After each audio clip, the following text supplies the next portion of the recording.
to travel but planning stresses you out, then this video is for you. I have a really cool tool that you'll want to check out. Hey guys, welcome to my channel. My name is Carolina. I'm for Travel with Karo and Capitalize with Karo. If you know me, you know my love for traveling. I've been to over 25 countries and I'm still counting. I love experiencing new cultures, trying new foods, finding the hidden gems, and of course visiting the popular places. That's what genuinely makes me happy when I travel. Now, I've always been a fan of planning and organizing, especially when it comes to my travels. Over the years, I've experimented in various ways planning my trips, and to be honest, I never really found a planner or system that had everything I wanted. So for my recent 18-day trip to Dubai, Singapore, and Bali, I decided to create my own ultimate travel planner on Google Sheets. I'm excited to share with you all. So in today's video, I'm going to take you through a step-by-step tutorial on how to use this travel planner. I designed it with the idea that I wanted to centralize all aspects of your trip on this travel planner. Plus, I try to make it as automated as possible to help you streamline your planning process. I can't wait to show you how you can experience a stress-free planning. Now, if you're watching this video because you purchased my trip planner, thank you so much. I hope this tutorial is super helpful for you. And if you're considering it, then check out the description for the link. Now, let's get into the tutorial. When you first open the spreadsheet, you'll notice that there are 6 tabs: the trip overview, a packing list, reservations, research, itinerary, and travel expenses tab. Now, I will say that you will also be given a PDF with written instructions, but for now, we'll skip that since I'm going to guide you through everything we need to do in this video. You'll want to start on the trip overview tab. First thing, you're going to enter your destination. For the sake of this video, let's say we're going to Bali. Then you're going to insert an image. You go to insert image. I like to put insert image over cells. Browse, pick your image. You can resize it as you please. And then you're going to enter your trip details: departure date and arrival date. Just a quick reminder that we will not enter any information on any gray cells or any shaded cells, as the information here will be auto-calculated for you. So now let's go with our trip details. Let's just say that we're leaving next Tuesday, the 19th, and we get back January 7th. Now, because today is Friday, December 15th, 2023, there are 4 days left to go, which auto-calculates for you, and the total number of days of your trip is 20 days. But reminder that this spreadsheet tracks up to a total of 20 days of your trip. Then you head over to the trip expense summary, where you will plan out how much you plan to spend on your trip. I would suggest coming back to this once you do some research on the research tab. And I always include a miscellaneous column because something always comes up. I'll put 70. And then the total is auto-calculated for you. Again, you don't put anything on the actual column. This will auto-populate as you are plugging in expenses on your travel expenses tab. And then if you scroll down, you will see there's also a daily total spending. Now, the days are auto-formulated for you based on the days you entered for your trip. And obviously there's no spending yet because we haven't put anything on our travel expenses. We'll see how that reflects later on. And your budget summary, the only thing that will show is your plan, as that's the only thing we did so far. Now, the chart up here will also show you the budget breakdown per category as we start entering expenses. Now, just a quick reminder, if you did buy the bundle, then you'll have the group edition Excel sheet as well, which you will see this shared expense breakdown by traveler chart and this table as well for shared travel expenses, which I will show you how to use later on. Next, let's head over to our packing list tab, where you will see a customizable packing list to help ensure that you don't forget anything for your upcoming trip. Where it says name of traveler, you would just insert your name. You can name up to 2 different travelers or up to 4 if you have the bundle group edition. Items that listed by category, as you can see here. You can delete something that doesn't apply to you, or instead you could add something that does apply to you. Also, once you pack an item and click this checkbox, it will automatically cross out the item for you to make it easier for you to see what you still need to pack. Now let's move on to the reservation tab. Here's where you'll put all your reservation information pertaining to your trip, whether it's flights, accommodation, car rental, airport transportation, restaurants, or activities. Here's an example of how the reservation tab can look like. I find it so necessary because after traveling to so many countries, I find myself needing this information when I'm speaking to customer service, things like that. So instead of sorting through all your emails and going through countless screenshots, you'll have everything in one place for easy access. Also, a quick tip on the notes section, you can either put your own notes or insert a link that will take you directly to the booking info. You can do that by going to this little insert link,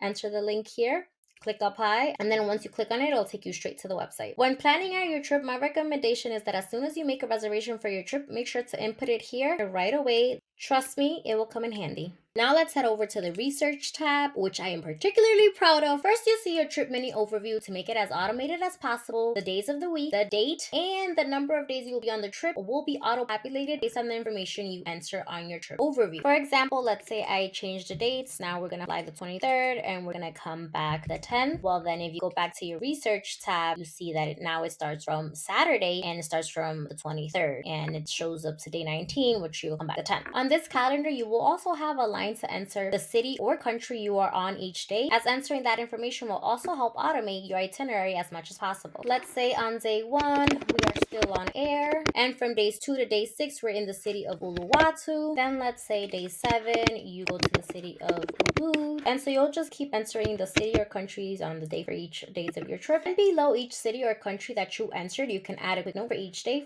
Full day tour, day 3 you're doing a half day tour, day 4 is beach day. And you'll continue to do this for each day. This mini calendar will give you a quick visual for the breakdown of your trip based on each day, and it will make it easy for you to follow. Then as you're doing your research for the accommodations, top rated restaurants, bars, or you can change it to museums, must-see attractions, and activities, you can also use this calendar to draft the places and things you want to visit on X day. And so here's a brief example of what this travel research page could look like. Let's head over to the daily itinerary tab. My goal was to automate this trip planner as much as possible, as I said, so the day, the date, and the city or country you entered on the previous tabs will auto-populate for you as you see here. This daily itinerary tab is very detailed, broken down into different time blocks. There's breakfast, lunch, and dinner, so you can list the name of the restaurant next to it. Then there's also morning, afternoon, evening, where you'll enter any activities that you have planned for the day. There's also a place for your additional notes, anything you think that it's important that you want to include, and of course a place to put your outfits for each day. This personally helps me not overpack and save time not stressing what I'm gonna wear during my trip. You can plan your daily itinerary up to 20 days. And here's a brief example of what your daily itinerary can look like.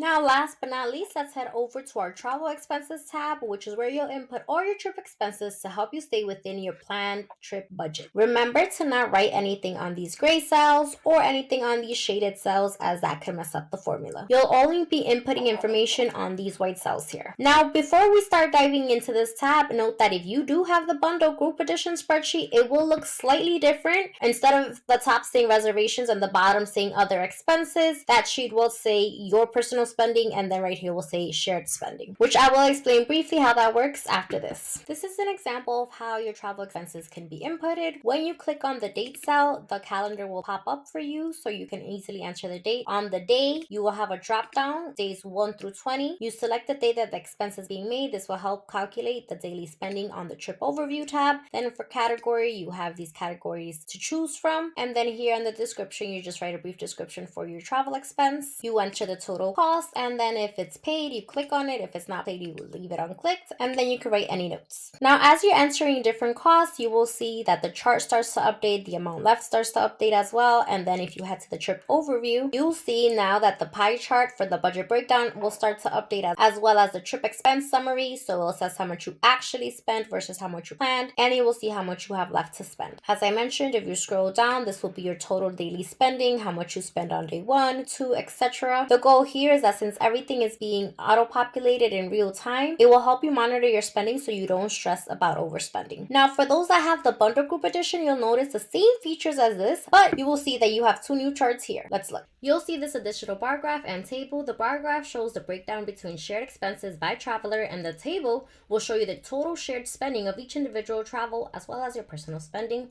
This way, if someone covers breakfast, another covers lunch, and another gets dinner, it's easy to keep track of for equity purposes. Both of these charts will update in real time as you input your personal and shared expenses in the travel expense tab. Now, here's an example of what an almost completed travel expense sheet would look like. You'll notice at the top portion, it's for inputting your personal expenses only, and the bottom portion is where you will input your shared travel expense. Now, before you put any expenses on this tab, scroll down to the bottom of this page where it says travelers. Here's where you'll enter your first name first, and then name up to 3 other travelers that you're traveling with. Now, after you've entered all the travelers' names, it's really important for you to enter the total number of travelers, including yourself. So right now, since there's 4 travelers, I answer 4. Now let's head back to the expenses. Let's start with the personal expenses top section. You'll notice that the first couple of columns are the same as a solo traveler spreadsheet. The only difference is that you have 2 extra columns, one that says traveler who paid and another that says type of expenses. They both have drop-down options.